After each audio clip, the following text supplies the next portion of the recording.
To ensure the survival of our species in case of catastrophe or disaster, Elon Musk believes that humanity needs to leave Earth and colonize another habitable planet. That planet, Mars. Space Exploration Technologies Corporation is an American aerospace manufacturer and space transportation services company founded in 2002 by Elon Musk with the goal of reducing space transport costs to enable colonization of Mars. SpaceX eventually plans to launch an average of 3 starships a day. According to Elon, a 1,000 starship fleet would be capable of taking nearly 100,000 individuals to Mars whenever Earth and Mars orbits sync, which is every 26 months. 1 million people is how many Elon Musk believes he needed to live on Mars to recreate Earth's entire industrial base for the new inhabitants to build, manufacture, or process anything without the reliance on Earth. But space travel is not as simple as one might think. There is such a thing as cost per weight. NASA used to pay $94,996 per kilogram on any given mission. You definitely don't want your luggage weighing more than a gram, but even with that, you would still be paying just under $95 per gram. One of SpaceX's first priorities is to reduce the cost of launches by building their very own self-landing rocket, compared to the old single-use rockets. Although SpaceX had multiple horrific crashes and burns in 2016, 14 years after it was founded, SpaceX finally succeeded. This success of their powerful rocket has improved the company's profits, and most importantly, it is bringing Elon Musk's dreams closer to reality and within his grasp. Currently, SpaceX charges $150 million per 70 tons worth of payload to be delivered to low Earth orbit, an altitude of less than 1,000 kilometers. Compared to the old charges, $285 per kilogram is more doable and an absolute far cry to before. But there is a possibility of that price going even lower, as low as $10 per kilogram. According to Elon Musk, at that price, it would make it more viable to send people to Mars. SpaceX's development of better, more powerful rocket engines quickly gained NASA and the US Department of Defense's attention and became their private contractor. On the 23rd of December in 2008, NASA awarded SpaceX with a $1.6 billion contract to ferry cargo and supplies to the International Space Station. While in October of 2020, SpaceX received a $149 million contract to make missile tracking satellites for the US Department of Defense, their very first government contract to build satellites. Then, in July of the same year, SpaceX won 40% of an agreement with the US military to launch new rockets for the Space Service branch of the United States Air Force, Space Force. The profits were reinvested in bigger rockets and stronger engines to make the commercial launches.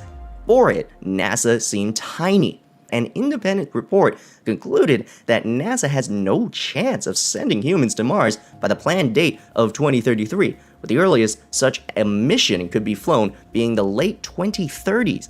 The report Evaluation of a Human Mission to Mars by 2033 by Evan Link and a few others of the Science and Technology Policy Institute does offer insights into how much of a lunar return might cost and how it fits into long-term plans to send humans to Mars. With all this complicated, expensive, and time-consuming processes to go to Mars, it begs the question of why the Red Planet is our #1 target for colonization. After the Earth, Mars is the most habitable planet in our solar system due to the following reasons. The soil contains extractable water, the temperature is not too hot or cold, there is enough sunlight to use the solar planets, Mars has an atmosphere, albeit thin, that offers protection from cosmic and solar radiation, and the day-night rhythm is very similar to ours here on Earth. Mars's day is 24 hours, 39 minutes, 35 seconds. Compare that to our other neighbors, Venus and the Moon. Venus has lead temperature, and lead melts at 327.5 degrees Celsius, crushing atmosphere, acidic rain, and hot winds. Our Moon, on the other hand, does not have much resources for any colonizer to use, and not to forget that it has no atmosphere. Not just that, a full day cycle on the Moon is equal to 29 Earth days. The lack of atmosphere would make living there a constant state of it being too cold and too hot. Mercury is similarly hot during the day and incredibly cold during the night. Jupiter, Saturn, Uranus, and Neptune are off the list of habitable planets since they are just condensed balls of gas with incredible amount of pressure at their surface. Although Jupiter and Saturn's moons are possible candidates, they are further and colder than Mars. And let's not forget Pluto, too cold and too far. Mars' gravity is a third of the Earth's, has a lot of frozen water, and a significant amount of carbon dioxide, which our planet's plants readily turn into oxygen, and which are essential to terraforming Mars. That pretty much makes Mars our best candidate. On the topic of life on Mars, Elon Musk told the Third Row Tesla podcast on January of 2020 that there will be a direct democracy on Mars so that inhabitants will make decisions for themselves. He also believes that there should be fewer and less complicated laws on Mars than there are on Earth. He also stated that a city would be built and that city will have an outdoorsy, fun atmosphere. Musk told Popular Mechanics, an online news article website, in February of 2019, so you'd probably want to have some faceted glass dome with a park so you can walk around without a spacesuit. This is completely out of any space fiction novels, but in the near future, such a feat of engineering might as well be a fact, no longer fiction. Regarding food, he said food would be grown on solar-powered hydroponic farms, located either underground or in an enclosed structure. Elon Musk plans to send a SpaceX rocket with cargo only to Mars, according to the official SpaceX website. It was also stated that a second mission, which would take even more cargo and crew, is targeted at the early date of 2024. Elon Musk has also said that he will send 1 million people to Mars by 2050.